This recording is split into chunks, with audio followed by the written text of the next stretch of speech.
Ginamit ni Blacklist Wise si Fredrin sa RG at ito ang nangyari.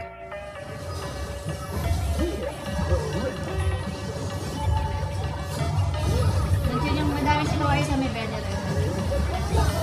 Pero ano nga ba ang build niya kay Fredrin ngayong season? Sa game na to, red start ang ginawa ni Wise, tapos blue, fire beetle, at sana XP crab para sakto yung level 4 niya bago mag-spawn yung unang turtle.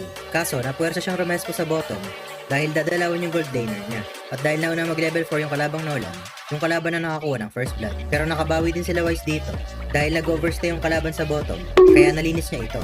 Para sa unang item ni Wise, ito ay Molten Essence. Pero hindi niya muna ito ina-upgrade at instead, Thunderbelt ang kinakompleto niya. Kahit Molten Essence pa lang kasi, malaking tulong na yung burn damage na to para pabilisin ang pag-clear niya ng jungle. At bagay din ito i-combo sa third skill ni Fredrin dahil napapwersang lumapit yung kalaban. At para sa full item build, ito ang gamit niya. Tapos sa emblem naman, support na may Vitality, Seasoned Hunter, at Concussive Blast.